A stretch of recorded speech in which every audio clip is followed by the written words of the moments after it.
Hello everyone, welcome to my YouTube channel. कैसे हैं आप सब। आज हम इस वीडियो में बात करेंगे पावर फैक्टर के बारे में कि पावर फैक्टर क्या होता है, इसकी डेफिनेशन क्या है और ये इतना इम्पॉर्टेंट क्यों है हमारी लाइफ में। ठीक है, फिर पावर फैक्टर सर्किट क्या होता है, एक्टिव पावर क्या होती है, रिएक्टिव पावर क्या होती है, एपरेंट पावर क्या होती है, इन सब के बारे में A to Z हम पूरा इस वीडियो में बात करेंगे। तो इस वीडियो में अंत तक बने रहिए। तो चलिए शुरू करते हैं आज का वीडियो। सबसे पहले हम देखते हैं कि पावर फैक्टर को हिंदी में क्या कहते हैं। पावर फैक्टर को हिंदी में शक्ति गुणांक बोला जाता है। अब इसकी डेफिनेशन देख लेते हैं क्या होती है। एक्टिव पावर और एपरेंट पावर का जो रेशो होता है उसको पावर फैक्टर कहते हैं। एक्टिव पावर को हिंदी में वास्तविक पावर कहा जाता है और एपरेंट पावर को हिंदी में आभासी पावर कहते हैं। एक्टिव पावर को हम रियल पावर और ट्रू पावर भी कहते हैं। तो इन दोनों का जो रेशो होता है यानी एक्टिव पावर और एपरेंट पावर का जो रेशो होता है उससे हम पावर फैक्टर निकाल सकते हैं। अब नेक्स्ट हम समझते हैं कि पावर फैक्टर की डेफिनेशन तो देख ली, बट ये इतना इम्पॉर्टेंट क्यों है, इतना हम इसके बारे में बात क्यों कर रहे हैं।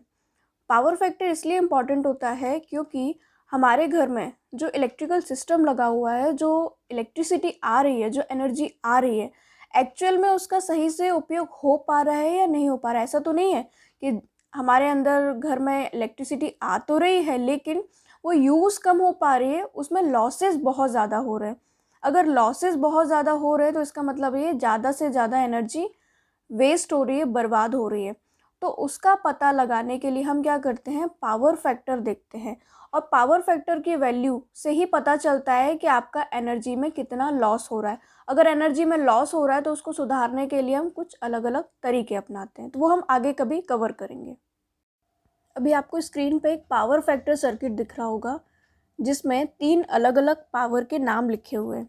सबसे नीचे जो ग्रीन वाली लाइन है ना, उसमें लिखा हुआ है रियल पावर। उसके ऊपर जो ब्लू वाली लाइन गई हुई है उसमें लिखा हुआ है रिएक्टिव पावर। फिर जो टेढ़ी लाइन है उसमें लिखा है एपरेंट पावर। मतलब पावर फैक्टर को समझने के लिए हमें सबसे पहले इन तीनों पावर के बारे में जानना होगा कि ये होती क्या है। तो वन बाय वन हम स्टार्ट करते हैं कि इसको क्या बोलते हैं। सबसे पहले देखते हैं एक्टिव पावर क्या है। आपको नाम से भी समझ में आ रहा होगा, एक्टिव यानी रियल में, वास्तविक में जो काम कर रही है। तो एक्टिव पावर किसी इलेक्ट्रिक लोड द्वारा उपयोग में होने वाली जो पावर होती है उसको बोलते हैं। यानी डायरेक्टली जो हमको पावर मिल रही है, जिसका हम एक्चुअल में यूज़ कर पा रहे हैं, जिसकी वजह से चीज़ें चल रही हैं, उसको बोलते हैं एक्टिव पावर। और जो एक्टिव पावर होती है ना, वो हमारे घर में प्योर जो रेसिस्टिव लोड होता है ना, उसके द्वारा उपयोग में होती है और हीट के रूप में डिस्ट्रॉय हो जाती है। जैसे हमारे घर में जो लाइट लगे होते हैं, जो बल्ब लगे होते हैं, ट्यूब लाइट लगे होते हैं, उसमें क्या होता है, पावर आती है, हीट के फॉर्म में डेसिपेट होती है और उसके बाद क्या हो जाती है, वो चली जाती है। तो इस तरीके की पावर को क्या बोलते हैं हम, एक्टिव पावर। और एक्टिव पावर को हमेशा वाट या फिर किलोवाट में ही मेज़र किया जाता है। इसके बाद नेक्स्ट देखते हैं रिएक्टिव पावर। रिएक्टिव पावर क्या है। रिएक्टिव पावर एक तरीके की नेगेटिव पावर होती है जो भी किसी लोड में मैग्नेटिक फील्ड बनाने के लिए यूज़ की जाती है। मतलब एक्चुअल में इसका कुछ काम नहीं होता है, मतलब एक्टिव नहीं है ना, रिएक्टिव है, इसके नाम से समझ में आ रहा है। एक्चुअल में इसका पर्टिकुलर कोई काम नहीं है, बट लोड में अगर हमको मैग्नेटिक फील्ड की ज़रूरत पड़ रही है तब रिएक्टिव पावर वहाँ पे काम करती है।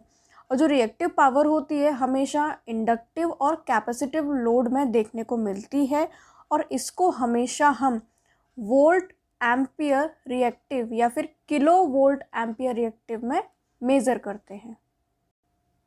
एपरेंट पावर क्या होती है इसको समझते हैं।